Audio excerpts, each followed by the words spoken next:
సరే, మనమందరం కలిసి ఒక ప్రయాణం చేద్దాం క్యూబాలోని దట్టమైన అడవుల్లోకి. అక్కడ ఆకుల చాటున గాలిలో ఏదో మెరుస్తూ కదులుతూ ఉంటుంది. అదొక సజీవ రత్నంలా అనిపిస్తుంది.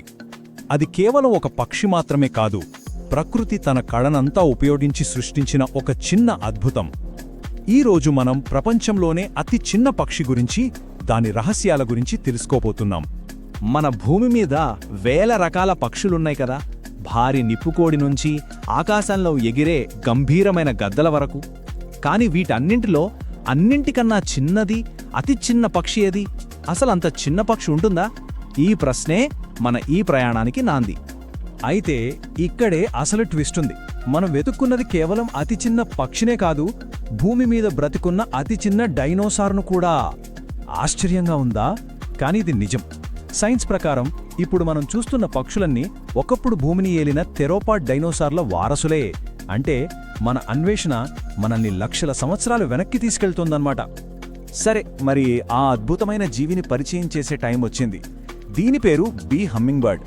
కానీ క్యూబాలో స్థానికులు మాత్రం దీన్ని చాలా ఇష్టంగా జున్ జున్ సిటో అని పిలుస్తారు. ఆ పేరు వినడానికే చాలా బాగుంది కదూ. ఇక దీని స్పెషాలిటీ ఏంటంటే, ఇది మన భూమి మీద కేవలం క్యూబన్ దీవుల్లో మాత్రమే కనిపిస్తోంది, ఇంకెక్కడా ఉండదు. ఇప్పుడు దాని సైజ్ గురించి కొన్ని నంబర్స్ చూద్దాం. మగ బీ హమ్మింగ్ బర్డ్ బరువు ఎంతో తెలుసా? కేవలం 1.95 గ్రామ్స్. ఒక్కసారి ఆలోచించండి, 1.95 గ్రామ్స్ అంటే దాదాపు గాలిలో తేలిపోతున్నట్టే లెక్క. అసలు ఇంత తక్కువ బరువుతో ఒక జీవి ఎలా బతకగలదు అనేది నిజంగా సైన్స్కే అంతుచిక్కని ఒక అద్భుతం. అసలు 1.95 గ్రాములు అంటే ఎంత? మనకు తెలిసిన వస్తువులతో పోల్చి చూస్తే ఒక అమెరికన్ డైమ్ కాయిన్ కన్నా కూడా తక్కువ బరువు అన్నమాట. లేదా ఓ చిన్న పేపర్ క్లిప్ ఎంత బరువుంటుందో అంత. ఒకవేళ అది వచ్చి మన చేతిమీద వాల్తే బరువు తెలిసే అవకాశమే లేదు. బహుశా దాని రెక్కల గాలి మాత్రమే మనకు తగలచ్చు. చాలా పక్షి జాతుల్లో మగ పక్షులే పెద్దగా బలంగా ఉంటాయి. కానీ ఇక్కడ కథ రివర్స్. బీ హమ్మింగ్ బర్డ్స్లో ఆడపక్షులే కొంచెం పెద్దగా ఉంటాయి. మగపక్షి 1.95 గ్రామ్స్ ఉంటే ఆడపక్షి 2.6 గ్రాముల వరకు ఉంటుంది. సైజులో కూడా అంతే, కొంచెం పెద్దది. దీన్నే రివర్స్ సెక్షువల్ డైమార్ఫిజం అంటారు. ఎందుకంటే గుడ్లు పెట్టడం, పిల్లల్ని పెంచడం లాంటి పెద్ద బాధ్యతలు ఆడపక్షులవే కదా. అందుకే వాటికి ఆ అదనపు బలం అవసరం. సరే, నంబర్సు దాని సైజ్ గురించి చెప్పగలవు, కానీ దాని అందాన్ని వర్ణించలేవు. అందుకే దీన్ని రెక్కలున్న రత్నం అంటారు. మరిప్పుడు దాని రంగుల ప్రపంచంలోకి వెళ్దాం. ఆ గాలిలో అది చేసే విన్యాసాల గురించి తెలుసుకుందాం. మగపక్షిని చూస్తే అచ్చం కదిలే నగల డబ్బీలా ఉంటుంది. దాని గొంతు కింద ఎరుపు, గులాబీ రంగులో ఓ ప్యాచ్ ఉంటుంది. దాన్ని గోర్జెట్ అని పిలుస్తారు. దానిమీద ఎండ పడిందంటే చాలు, నిప్పు కణంలా మెరిసిపోతుంది. దాని ఈకలు ఇంద్రధనస్సులోని రంగులన్నీ చూపిస్తాయి. ఫీల్డులో ఉన్నప్పుడు అడవిలో సూర్యకాంతిలో దాన్ని చూడటం అనేది మాటలో చెప్పలేని అనుభూతి. ఈ పక్షి స్పీడ్ అంతా దాని రెక్కల్లోనే ఉంది. గాలిలో ఒకే చోట ఆగడానికి, అంటే హోవర్ చేయడానికి సెకనుకు 80 సార్లు రెక్కలు కొట్టుకుంటుంది. 80 సార్లు. మన కళ్లకు అదొక మసకగా తప్ప ఇంకేమీ కనిపించదు. అదే జతకట్టే సమయంలో అయితే ఆడపక్షిని ఇంప్రెస్ చేయడానికి ఆ వేగాన్ని సెకనుకు 200 సార్లకు పెంచుతుంది. అది జీవ ప్రపంచంలోనే ఒక రికార్డ్. దాని ఏరియాలో అదొక హీరోలా ఫీల్ అవుతుంది. ఏదైనా ఎత్తైన కొమ్మ మీద కూర్చుని పాట పాడుతుంది.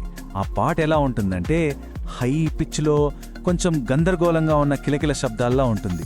అంత చిన్న శరీరం నుంచి అంత గట్టి సౌండ్ ఎలా వస్తుందా అని ఆశ్చర్యం వేస్తుంది. ఇంత చిన్న శరీరం, ఇంత వేగం అంటే దానికి ఎంత శక్తి కావాలో ఊహించుకోండి. దానికి ఆ శక్తి ఎక్కడ నుంచో వస్తుంది? దాని ఫుడ్ ఏంటి? ఇప్పుడు ఆ చిన్న ఇంజిన్కి ఫ్యూయల్ ఎలా దొరుకుతుందో చూద్దాం.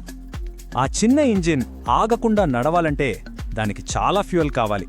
దాని మెటబాలిజం అంటే శక్తిని ఖర్చు చేసే వేగం చాలా చాలా ఎక్కువ. దాని రోజంతా ఒక నెంబర్ చుట్టూనే తిరుగుతుంది. ఆ నెంబర్ 1500. అవును, 1500 పువ్వులు. ఒక్క బీ హమ్మింగ్ బర్డ్ ఒక్క రోజులో తన శరీర బరువులో సగం బరువున్న తేనెను తాగడానికి సుమారుగా 1500 పువ్వుల దగ్గరకు వెళ్ళాలి. పొద్దున్న లేచిన దగ్గర్నుంచి సూర్యుడస్తమించే వరకు. దాని పని ఒకటే, ఒక పువ్వు నుంచి ఇంకొక పువ్వుకు ఎగురుతూ ఉండటమే. అయితే ఇది కనిపించిన ప్రతి పువ్వు దగ్గరకు వెళ్ళదు. క్యూబాలో పెరిగే కొన్ని ప్రత్యేకమైన మొక్కలతో దీనికొక అనుబంధం ఉంది. ఉదాహరణకి హమేలియా ప్యాటిన్స్ లాంటి మొక్కలంటే దీనికి చాలా ఇష్టం. ఇది ఒక గివ్ అండ్ టేక్ పాలసీ లాంటిది.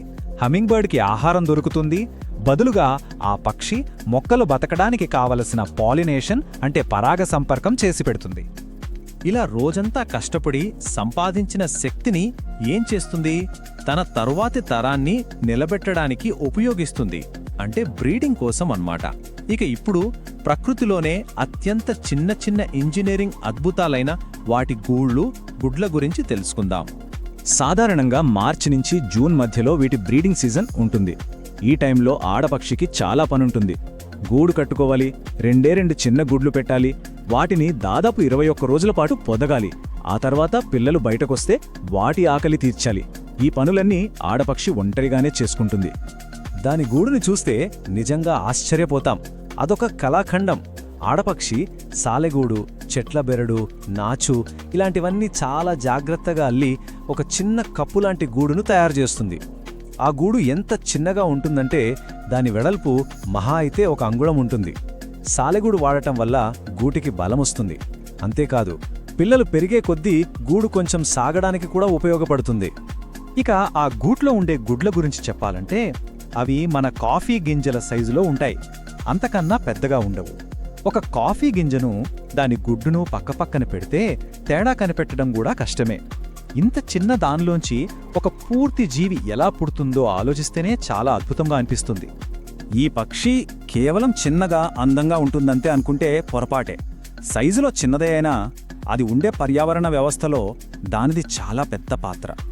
ఒక రకంగా చెప్పాలంటే క్యూబా అడవులకి ఇదే అతి చిన్న గార్డెనర్. దాని పాత్రను పూర్తిగా అర్థం చేసుకోవాలంటే మనం కో-ఎవల్యూషన్ అంటే సహపరిణామం అనే కాన్సెప్ట్ గురించి తెలుసుకోవాలి. ఇదొక డాన్స్ లాంటిది. లక్షల సంవత్సరాలుగా హమ్మింగ్బర్డ్ ముక్కు ఆకారానికి తగ్గట్టుగా పువ్వులు మారాయి, పువ్వుల ఆకారానికి తగ్గట్టుగా హమ్మింగ్బర్డ్ ముక్కు మారింది. రెండూ ఒకదానికొకటి సపోర్ట్ చేసుకుంటూ మారాయన్నమాట. ఇది చాలా సింపుల్గా జరుగుతోంది. పక్షి తేనె కోసం పువ్వు లోపలికి ముక్కు పెట్టినప్పుడు ఆ పువ్వులోని పుప్పొడి అంతా దాని తలకి ముక్కుకే అంటుకుంటుంది.